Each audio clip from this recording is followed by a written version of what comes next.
Welcome. So today we will be discussing one of the problems from the linear algebra section.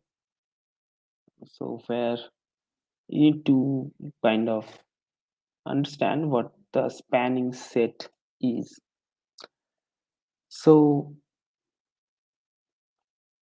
the set that has been given to you, as you can see, that it's actually generated by a single matrix. So the set is A. I mean, like identity A. So for p greater than equals to 1, so you won't have identity there, so it's a square and so on and so forth. Okay, so now if uh, so the problem that you are facing here is a problem of linear independence. Okay, so suppose if you have the real vector space m in R, so if you have m in R,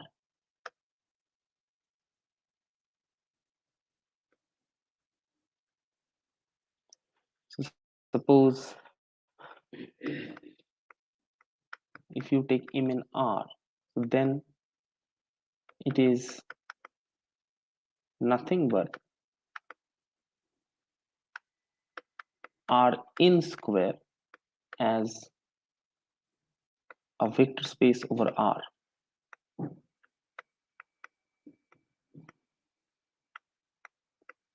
right? So the moment this m in R becomes a vector space over R, you know that the dimension of m in R is equal to over R as a vector space, correct? So now the set that has been given to you, so let's call this a bar. So this is a square, and it go on like this. Okay, so that's the set. So now this so now this a bar, this is a subspace of S. So what is S? So S is, I'm taking the set as identity a square, so on and so forth. Okay, so S is practically the set a to the power p for all p greater than or equals to 0. Okay, instead of 1, I'm taking greater than or equals to 0. So now as you can see that a bar is properly contained in S, right? Because a bar starts from here. So now since A is an n cross n matrix, by Cayley-Hamilton theorem,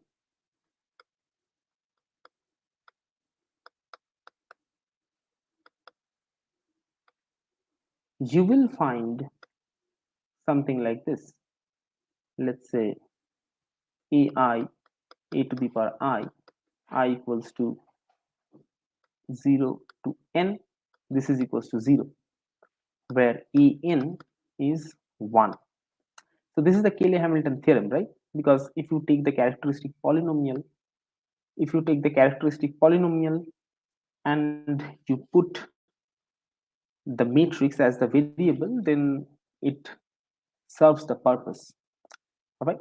So here, what does that mean? It means that e square dot a to the power n is a linearly dependent set, right? So because you have non-zero coefficient such that their linear combination is giving you 0.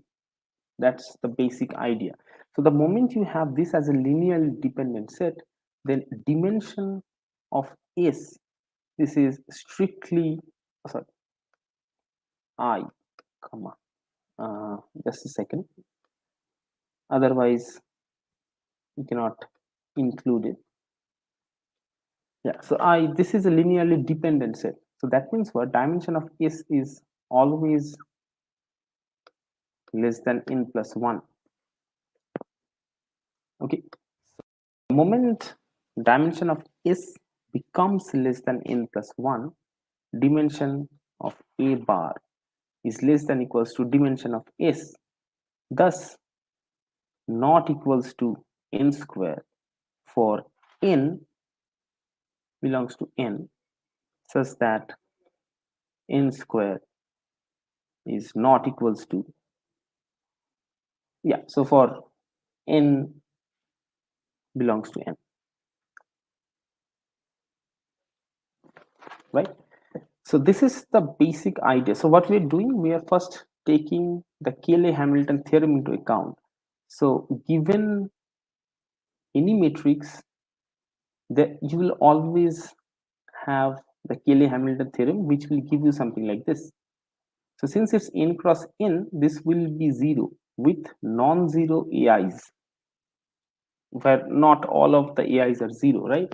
So that means I to a to the power n, it will always become a linearly dependent set. So this is something that is inside dimension of S, right? So that is inside S. So dimension of S is the number of linearly independent elements that spans S. So since this is linearly dependent, the independent terms in S should be less than that. So that is why the dimension of S is less than n plus 1. So the moment you have this, you have the dimension of A bar is not equals to n square. So what does that mean? It means something like this, that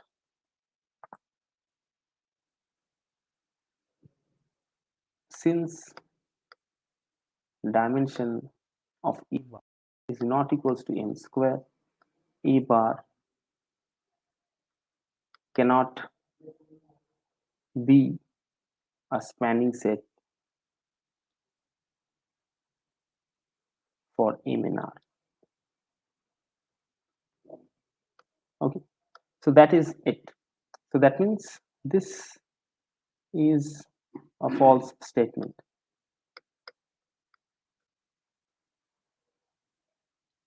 All right. So thank you for joining us. We will meet with another problem in the upcoming session. So the core idea that we used behind this solution was the Cayley-Hamilton theorem and the linearly independency of a spanning set. Thank you for joining.